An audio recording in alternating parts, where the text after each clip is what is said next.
Have you ever trusted someone only to feel the sting of betrayal cut deeper than any wound on the skin? Trust is fragile, like glass. Once cracked, it never shines the same way again. We often think loyalty is built slowly through years of shared moments, only to watch it shatter in a single careless act. And in that silence after the break, you wonder, was I blind, or were they always showing me who they really were? The Stoics taught us that life is less about what others do, and more about what we choose to see. Trust is not something we can hand out blindly, like coins scattered in the street. It is the foundation of every bond, friendship, love, family, even the strangers we let close. But not everyone deserves a place within that circle. Some wear masks of charm, others speak sweet words while hiding sharp intentions. So the real question is, who should you let in? Stay with me and we'll walk carefully through the shadows together. As we step into the first chapter of this journey, imagine walking into a room where every smile feels a little too rehearsed, every gesture too perfectly timed. There's a warmth in the air, but something beneath it chills your bones. You sense it, though you cannot yet name it, that quiet pull, that invisible string tugging you towards someone else's agenda. Now ask yourself this. How many times have you given someone the benefit of the doubt, only to realize later that their kindness was nothing more than a mask? Manipulators thrive in these spaces. They do not shout, they whisper. They do not push, they guide until you realize you are standing exactly where they wanted you to be. And by then, you are already entangled in their net. The Stoics warned us against illusions. Marcus Aurelius once wrote, "If someone can prove me wrong and show me my mistake, I will gladly change." A manipulator, however, has no such humility. They will not seek truth, only advantage. They bend conversations to their favor. They twist silence into agreement. They use guilt, charm, or even pity as weapons. And their greatest trick, they make you feel as if the choice was yours all along. Picture a friend who always seems to need you. At first, it feels good to be useful. You lend money, you lend time, you lend energy. Yet notice the pattern. When you are drained, they vanish. When you succeed, they grow distant. But when they fall, suddenly you are their savior again. This is not friendship. It is a transaction in disguise. And each time you comply, you are not giving love, you are trading away your peace. So how does one defend against such shadows? Not with paranoia, not with cruelty, but with awareness. Begin by listening to the discomfort in your own chest. Notice when conversations leave you feeling smaller, more doubtful, less free. Watch for the inconsistencies, words that sound sweet, but actions that leave you unsettled. Observe the patterns, how they always stand to gain while you are left carrying the weight. Seneca taught that he who is everywhere is nowhere. Apply this to manipulators. Their loyalty is to no one but themselves. Do not expect consistency. Expect only calculation. That is why boundaries are not optional here. They are lifelines. Speak clearly. Name the behavior when it appears. And if your clarity is met with more games, then silence and distance become your shield.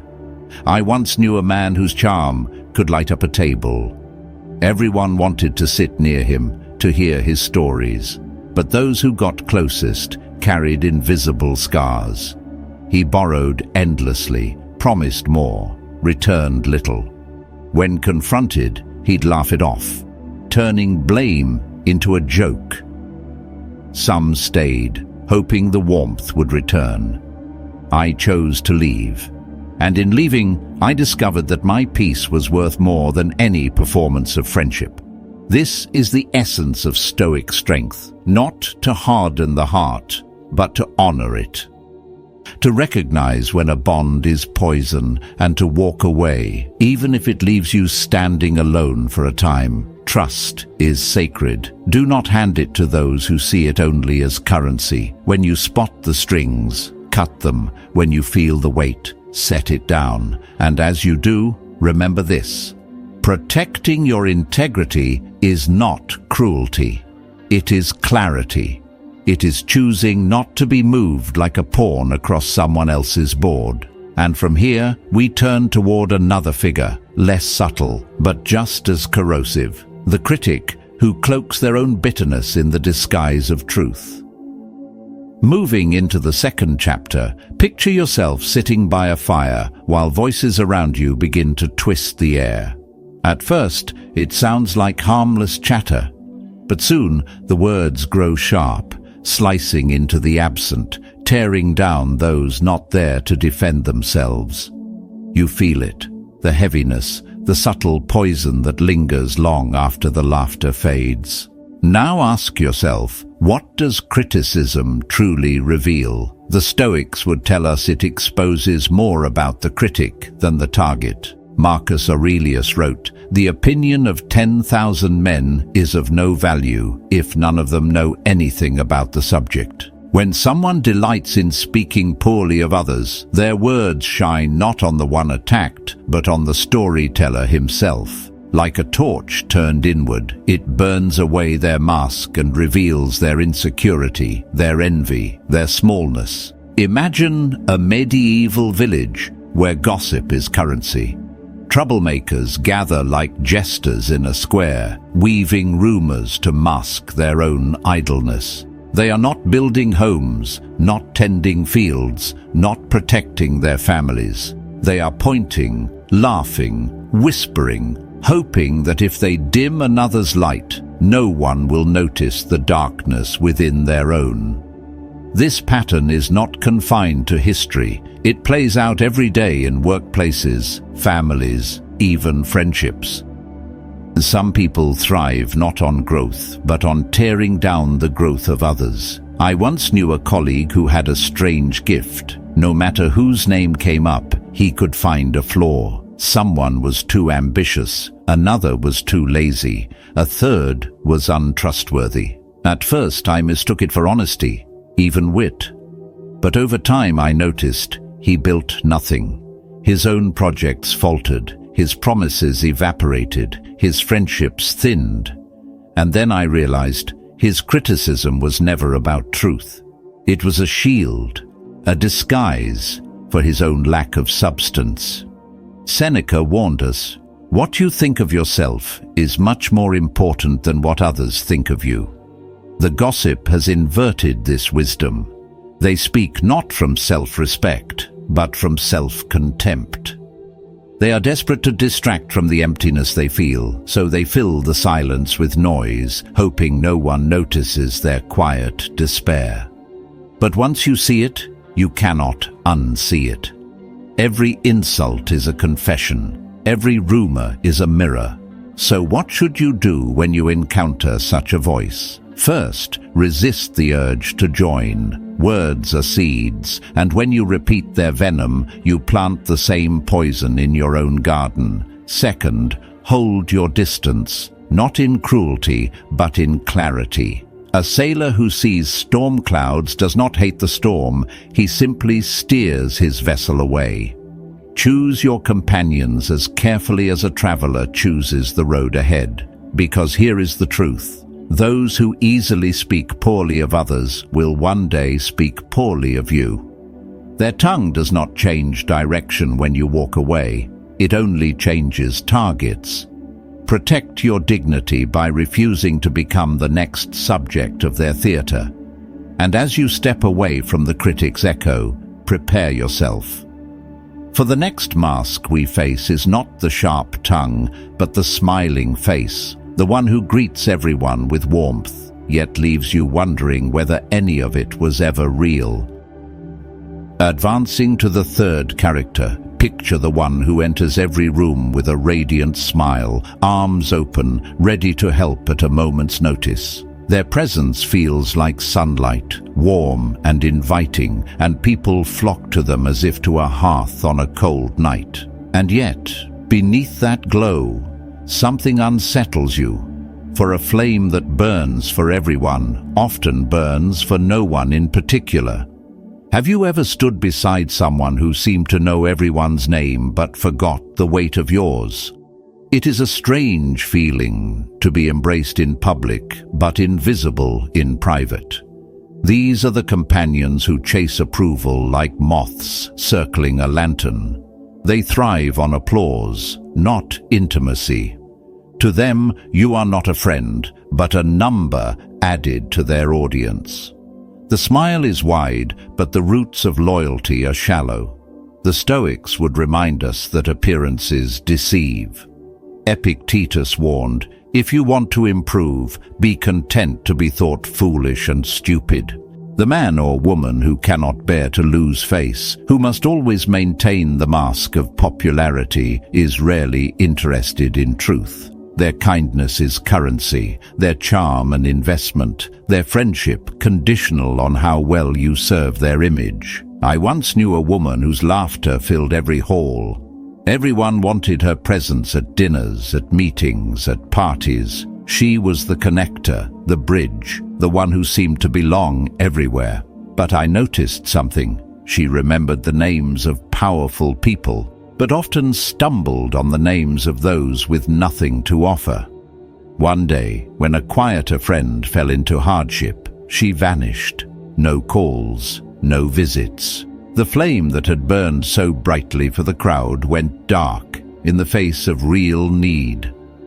Seneca said, "A friend to all is a friend to none." These words cut deep because they reveal the truth we hesitate to face. Trust is not built in crowds, but in silence. It is not proven by smiles, but by sacrifice.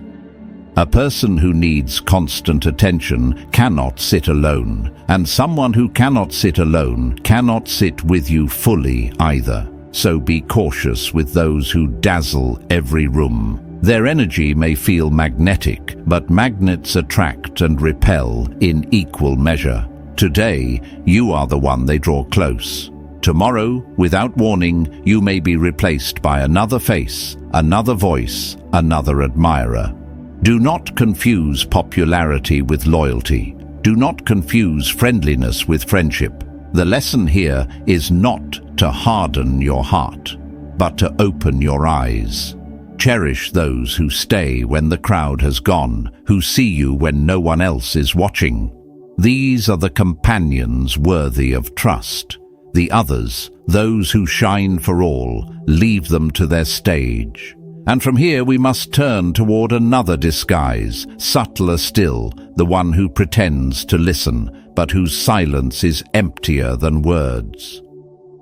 Here's where our path takes us to a quieter, subtler figure, the one who nods while you speak, but whose eyes drift elsewhere. You feel it at once, though nothing is said. Their gaze slides toward their phone. Their answers are hollow. "I understand. That's true." And you realize you might as well be speaking into an empty room. Few things cut deeper than offering your thoughts, your stories, your heart, and finding no one truly there to receive them.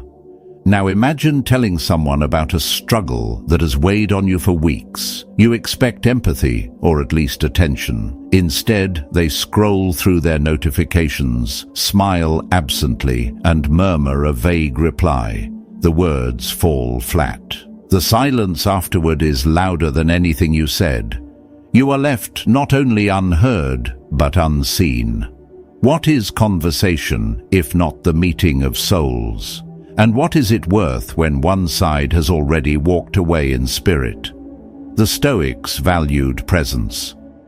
Marcus Aurelius wrote, "When you arise in the morning, think of what a precious privilege it is to be alive, to breathe, to think, to enjoy, to love. If life itself is sacred, then so is the time we spend together. To pretend to listen is not just discourteous, it is a theft. It steals moments that will never return. It drains meaning from words that deserved a place to land. I recall a dinner with an old acquaintance. I had traveled far, carrying news I thought important, something I hoped would bring us closer.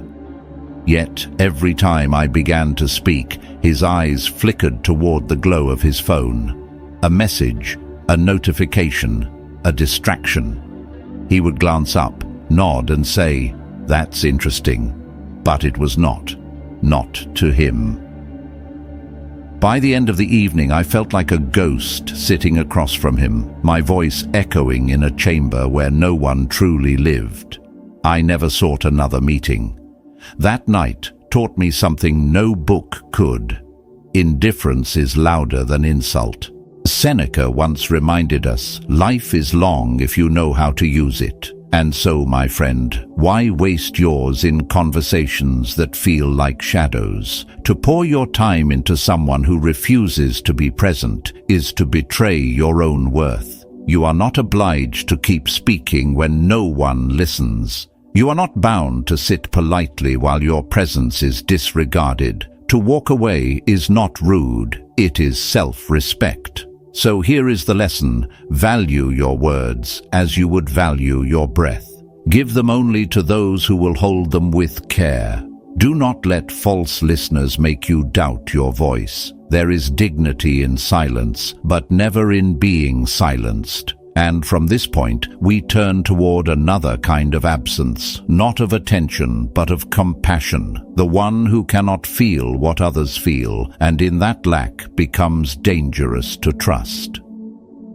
From here, let us step into a colder territory, the figure who looks at suffering and feels nothing. Imagine reaching out in pain, hoping for a hand, and instead meeting a stare as blank as stone. There is no pause, no hesitation, no flicker of concern, only calculation, only self-interest. This is the mark of the one who lacks empathy. Now ask yourself, what restrains us from cruelty? What keeps us from striking when anger tempts us, from betraying when gain whispers in our ear? It is empathy, the simple yet profound ability to imagine the wound our actions might leave in another. Without it, the human heart becomes a blade. And some people, my friend, wield that blade without a second thought. Marcus Aurelius wrote, "If it is not right, do not do it. If it is not true, do not say it." The man who lacks empathy knows this truth, but does not care. He sees only his advantage. He deceives with ease because your trust is just a tool. He harms without guilt because your pain is not his problem. And when the consequences come, he vanishes. Responsibility is a language he does not speak. I once worked alongside someone like this. At first, he seemed sharp, even reliable. But then came the cracks. He borrowed from colleagues and never repaid. He promised support, but disappeared when the moment arrived. When confronted, he smiled and shifted blame, as if accountability were beneath him. Slowly, those around him began to realize he was comfortable living off the cost of others' burdens. To him, people were resources, not companions, and once they were drained, he moved on. The Stoics urged us to measure others not by their charm, but by their character. Seneca reminded us, "A good character, when established, is not easily overthrown, but one who lacks empathy has no such foundation." Their character bends with convenience. They stand on shifting sand, and anyone who leans on them will fall. So what should we do when faced with such a person? First, trust what you see, not what you hope for. If someone is at ease with causing harm, believe it. If they shrug at another's suffering, believe it. Do not weave excuses in your mind, for excuses will not shield you from their next betrayal. Second, guard your circle. Your time, your energy, your trust, these are sacred. Do not hand them to someone who has proven unworthy of the weight. There is power in compassion. There is safety in surrounding yourself with those who feel deeply, who hesitate before they wound, who value your well-being as they do their own. These are the companions who build, who protect, who grow with you. The others, those who lack empathy, bring only harm disguised as indifference. Remember this: a heart that cannot feel for others will one day fail to feel for you, and that truth alone is reason enough to step back. At this stage, we turn from cold indifference to a subtler fire, the one who provokes irritation, who thrives on stirring unrest, even in moments meant for peace. At this stage, we encounter a different kind of figure, the one who seems harmless at first, yet somehow leaves you restless after every exchange. Their presence is like a pebble slipped quietly into your shoe. You walk on, but the irritation grows with every step, and soon the journey itself becomes unbearable. Now imagine sitting in a calm room, the kind where silence should bring peace. Yet one voice keeps poking, not loudly, not rudely, but with tiny jabs, questions that twist your thoughts, comments that cast doubt, gestures that unsettle. You cannot point to a single insult. Still, the air feels heavier, your patience thinner, your peace disturbed. This is the signature of the subtle provoker. Marcus Aurelius once warned, "You have power over your mind, not outside events. Realize this, and you will find strength." The provoker thrives on you forgetting this. They prod until you react. They sow doubt until you second-guess yourself. And all the while, they wear the mask of innocence, as if their words were harmless observations, as if the irritation rising inside you came from nowhere. But you know better. You feel the pattern. I recall working with someone who had this gift for erosion. He never shouted. He never insulted directly. Instead, he questioned every suggestion with a smirk, raised doubts without offering solutions, and made small remarks that lingered long after the conversation ended. At first, I dismissed it. Then I noticed the effect. I left each meeting more drained than inspired, more agitated than focused. It wasn't what he said once. It was what he repeated silently, relentlessly. A slow dripping of water that wears even the hardest stone. Seneca said, "As long as you live, keep learning how to live." Part of that learning is recognizing when your peace is being stolen, not by storms, but by subtle drafts of wind. The provoker plays a quiet, psychological game. Sometimes they do it for amusement, sometimes to feel powerful, sometimes simply because unrest is their natural state, and they cannot stand to see calm in others. Whatever the reason, you do not have to play along. Awareness is your defense. The moment you notice the game, it loses its power. Instead of reacting, you observe. Instead of arguing, you hold silence. You remember that your peace is yours to keep, not theirs to fracture. Like a sailor charting tricky waters, you navigate with steady hands, refusing to be lured into storms that do not exist. This is not weakness, it is mastery. To respond with calm in the face of provocation is to show that your inner fortress is not built of straw, but of stone. And when the provoker realizes their jabs no longer find a mark, the game ends. So remember, irritation is not always born of chance. Sometimes it is planted, watered and nurtured by design. Do not let these seeds take root. Guard your soil, guard your mind, and choose clarity over confusion. From here, we turn toward yet another shadowed figure, the one who carries not subtle games, but endless burdens, the perpetual victim who drags every companion into their storm. Entering the 7th chapter of this journey, imagine a person who carries storms inside them wherever they go. You meet them in the morning, and before you've even shared a smile, they sigh as though life itself has wronged them. You sit with them at lunch, and the conversation turns heavy, soaked in complaints. By evening, you feel their weight pressing onto your own chest, though none of their troubles were yours to begin with. This is the perpetual victim, a person who lives not in the light of possibility, but in the shadow of endless misfortune. Picture sitting across from them. You bring your energy, your presence, your willingness to listen. Within minutes you are engulfed in stories of unfair bosses, ungrateful partners, cruel friends, and endless bad luck. Their words tumble out like stones, heavy and sharp, piling onto the table between you. At first, compassion stirs in you. You nod, you comfort, you offer advice. But soon you notice something unsettling. Nothing ever changes. The same stories repeat, as though life is stuck on a loop. Their wounds do not heal because they do not want them to. Misery has become their identity, and to lose it would be to lose themselves. Marcus Aurelius once wrote, "You have power over your mind, not outside events. Realize this, and you will find strength." But the perpetual victim rejects this power. Instead of looking inward, they point outward.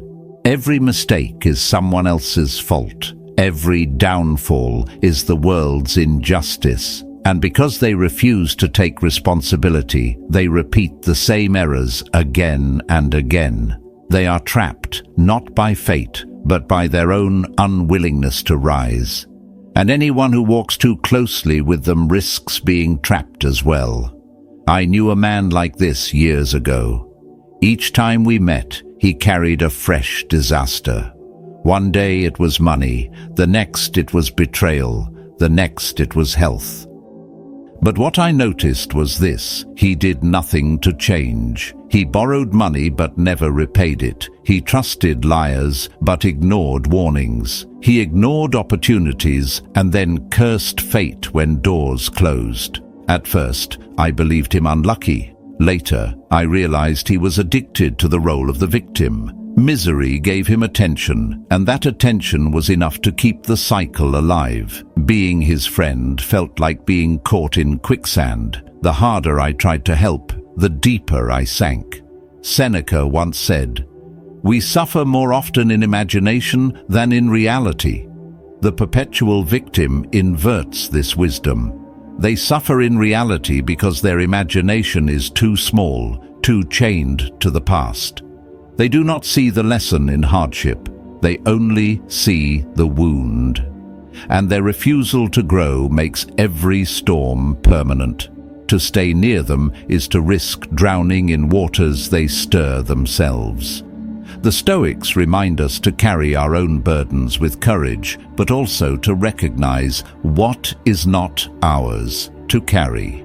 Compassion is noble, but pity without boundaries becomes poison. You may feel tempted to rescue them, to lend your strength to hold them up. But beware, their weight is bottomless, their need endless. You cannot save someone who refuses to swim. And if you are not careful, their struggles will become your chains. So what do? You learn to step back. You learn to say no without guilt. You realize that your peace is worth more than their performance of suffering. This does not make you cruel, it makes you clear. You can care without carrying. You can wish them well while walking away. For your life has enough storms of its own, storms that demand your strength, your courage, your presence. Sometimes the kindest act is distance. Sometimes the truest compassion is silence. And as we leave this figure behind, let us prepare for another shadow. The smiling face that praises you to your face, but behind your back scatters your name like ash on the wind. Now imagine stepping into the 8th character of our journey, the one who greets you with warmth, praises you with charm, and looks you straight in the eye as if nothing could ever divide you. Yet, the moment you turn your back, their tongue becomes a blade. They whisper, they distort, they scatter seeds of doubt into every ear willing to listen. In front of you, they smile. Behind you, they bleed your name into the ground. Here's where the danger lies. Duplicity wears a mask too well. At first, you believe the kindness. You believe the admiration. You let your guard down, thinking you have found an ally. But then fragments of gossip drift back to you. A story slightly bent, a detail twisted, a private word retold in a circle where it never belonged. And suddenly, you realize the betrayal cuts deeper, not because of the words, but because of the disguise that hid them. The Stoics valued honesty above all.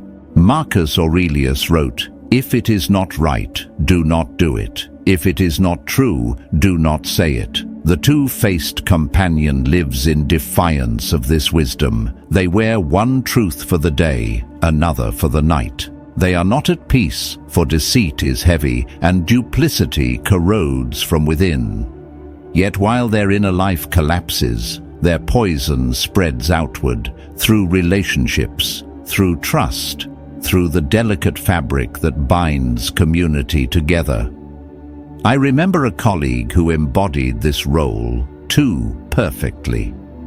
In meetings, he praised my work with enthusiasm, calling me dependable, talented, committed.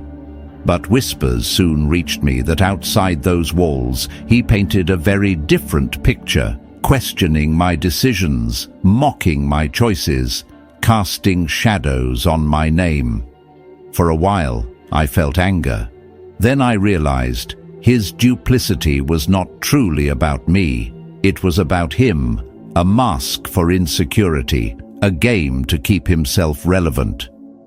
But still, the lesson burned. Proximity to such a person is always costly. Seneca once said, "He who is brave is free." There is courage in honesty, in standing firm with a single face. The two-faced lack that bravery. They are not free, they are slaves to appearances, prisoners of fear. And when you stand too close, they will try to make you part of their prison too. So what should you do when you recognize this duplicity? Do not linger. Do not rationalize. A person who gossips about others in your presence will gossip about you in your absence. That truth is certain. Protecting your peace means knowing when to withdraw. To cut ties is not cruelty, it is clarity.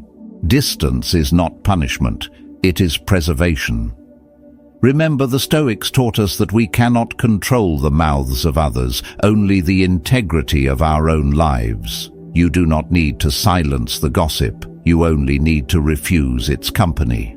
In doing so, you affirm your worth, your dignity, your right to live unpoisoned by deceit. So walk away from the two faced with calm. Let them drown in their own contradictions while you preserve your steadiness. And as you do, prepare yourself for the final figure in this gallery of caution, the openly toxic individual whose very presence spreads shadows and whose absence may be the greatest gift of all.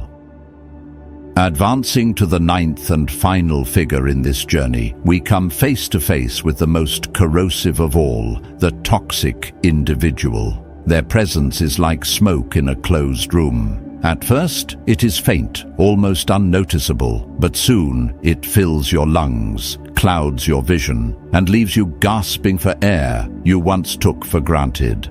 Now imagine walking into a space where laughter should rise naturally, where ideas should flow freely. Yet one voice turns everything heavy. A small criticism here, a sarcastic jab there, an endless stream of doubt and disdain. Soon your energy shrinks, your confidence fades, even light seems to struggle in their presence. That is the power of toxicity. It contaminates everything it touches. Marcus Aurelius once wrote, "The happiness of your life depends upon the quality of your thoughts." But toxic people thrive on planting thoughts that corrode. They feed you subtle messages that you are not enough, that your dreams are foolish, that your worth must be measured against their approval. Their words are chains, and their silence is no less cruel. Left unchecked, their influence seeps into your mind, turning doubts into truths and insecurities into identities. I once worked under a manager who carried this energy like a storm cloud. Every idea was met with mockery. Every effort was dismissed as inadequate. People entered the office with hope, but left drained, shoulders slumped, eyes dulled. It wasn't the work, it was him.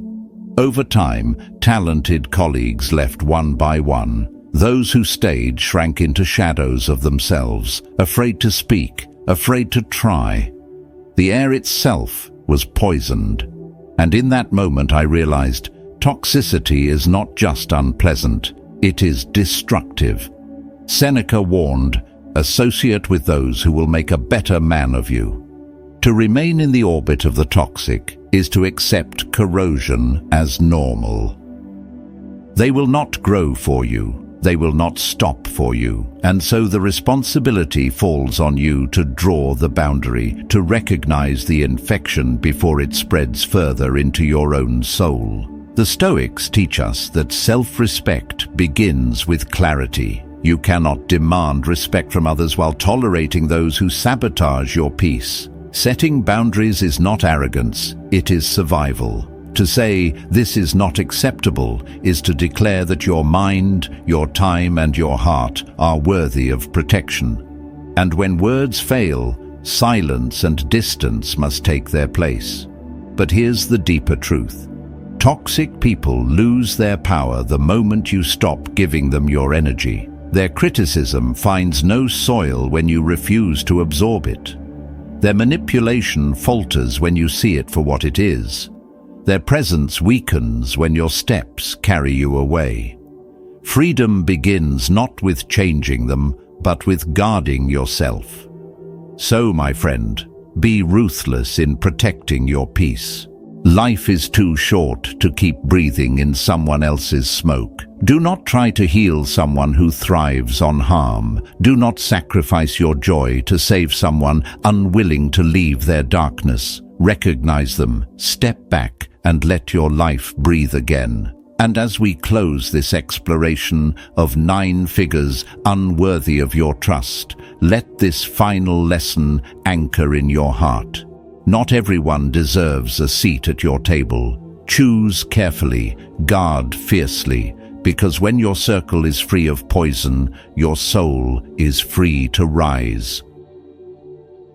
If there is another kind of person we did not mention, I invite you to share it in the comments. And if you have faced one of the 9 we explored, your story may help someone else recognize the same patterns and find the courage to protect themselves. What you share has the power to guide more than you imagine. Trust is one of the rarest treasures we hold. It is not endless, and it should never be given carelessly. To protect it is to respect yourself. To withdraw it from those who misuse it is not cruelty, but clarity. The Stoics taught that while we cannot control the behavior of others, we can always choose the boundaries that protect our peace. And that choice shapes the quality of our days, the strength of our mind, and the calm of our soul. If this message resonates, write "Stay aware" in the comments. It will serve as a reminder that awareness itself is a shield. And if you wish to continue strengthening this shield, take a moment to subscribe.